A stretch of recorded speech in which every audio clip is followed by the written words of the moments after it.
Hello students.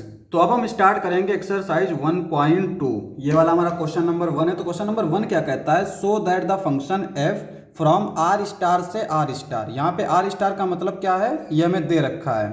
Are star is the set of all non zero real numbers, यानी जो real numbers हैं उनमें से अगर हम जीरो को निकाल दें तो ये बनता है हमारा आर स्टार। आगे कहता है defined by f of x is equals to 1/x is 1 1 and onto. हमें ये शो करना है कि ये जो फंक्शन दे रखा है f of x is equals to 1/x, ये 1 1 और ऑन टू है। उसके आगे कहता है इज द रिजल्ट ट्रू, यानी ये जो फंक्शन है ये 1 1 ऑन टू ट्रू रहेगा if the domain R star is replaced by N. अगर मैं इस डोमेन को एन से रिप्लेस कर दूं with codomain being same R star, और को डोमेन सेम रहे। ठीक है, तो यहाँ पे बेसिकली हमें से कह रहा है कि पहले तो हमें ये शो करना है कि ये जो फंक्शन है ये इस डोमेन और इस को डोमेन पर 1 1 ऑन टू है, और फिर हमसे पूछ रहा है क्या ये रिजल्ट ट्रू रहेगा अगर मैं डोमेन को एन से रिप्लेस यानी सेट ऑफ नेचुरल नंबर से रिप्लेस कर दूं।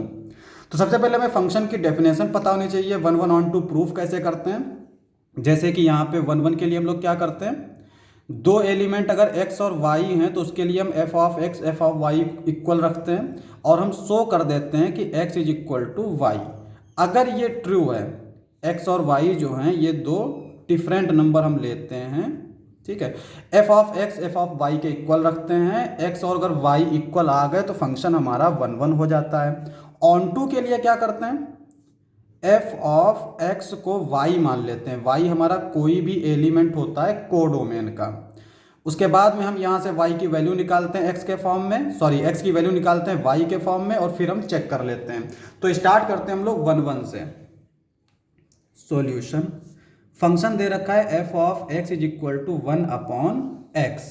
तो 1 1 के लिए क्या करते हैं, let f of x is equal to f of y। f of x को हमने f ऑफ y के इक्वल रख लिया। f ऑफ x क्या है 1/x, तो f ऑफ y क्या हो जाएगा 1/y, और यहाँ से हम इसको क्रॉस मल्टीप्लाई कर देंगे तो ये x is equal to y आ जाएगा। तो यहाँ पे x is equal to y proof हो गया।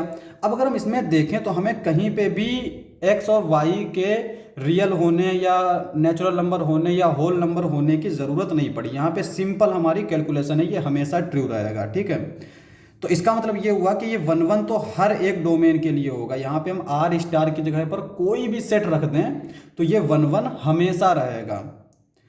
अब यहाँ पे this implies that f is 1 1। अब ऑन टू की बात कर लेते हैं। ऑन टू के लिए क्या है, let f of x is equal to y for any y belongs to codomain. जो y लेते हैं हम लोग कोडोमेन से लेते हैं। f ऑफ x हमारा क्या है 1/x which is equal to y. यहाँ से अगर हम देखें तो x आ जाएगा 1/y। अब ये जो x की वैल्यू आई ये हम यहाँ पे पुट कर देंगे तो ये हो जाएगा f of 1/y is equal to y. अब यहाँ पे y के हर एक एलिमेंट के लिए 1/y जो है वो हमें डोमेन में मिलना चाहिए। ऑन टू की डेफिनेशन यही होती है कि को डोमेन के हर एक एलिमेंट के लिए कम से कम एक एलिमेंट हमें डोमेन में मिलना चाहिए।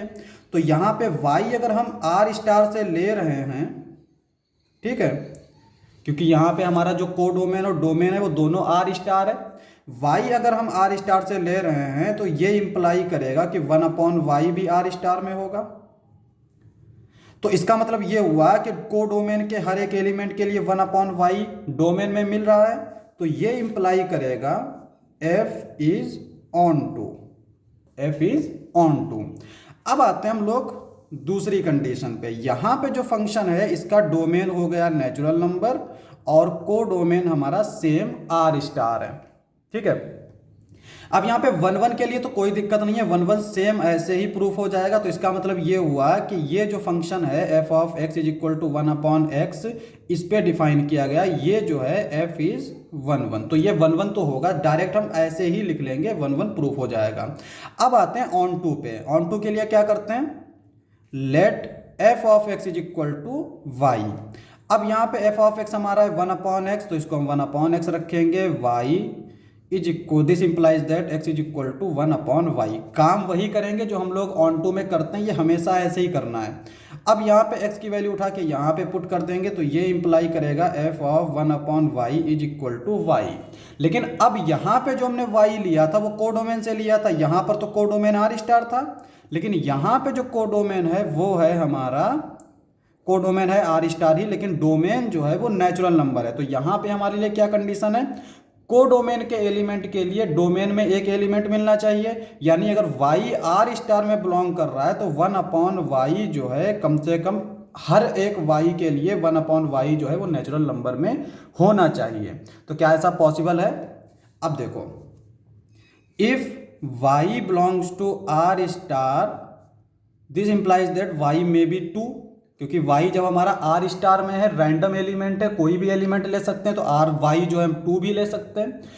1/y तो क्या हो जाएगा 1/2, लेकिन 1/2 जो है वो नेचुरल नंबर में नहीं है। यानी कोडोमेन में हमने एक एलिमेंट ऐसा ढूंढ लिया जिसका 1/y जो है वो डोमेन में नहीं है। This implies that f is not onto. तो इसका मतलब फंक्शन जो है वो ऑन टू नहीं रहा। तो अगर हम डोमेन को n से रिप्लेस कर देंगे तो ये रिजल्ट ट्रू नहीं रहेगा, 1/1 तो होगा लेकिन ऑन टू नहीं होगा, क्योंकि यहाँ पे दोनों कह रहा है कि दोनों होगा कि नहीं होगा। तो यहाँ पे हम लिखेंगे result is not true, result is not true because f is not onto, क्योंकि ये ऑन टू नहीं है। ठीक है, क्वेश्चन समाप्त। नेक्स्ट लेक्चर में करेंगे नेक्स्ट क्वेश्चंस। आज के लिए बस इतना ही।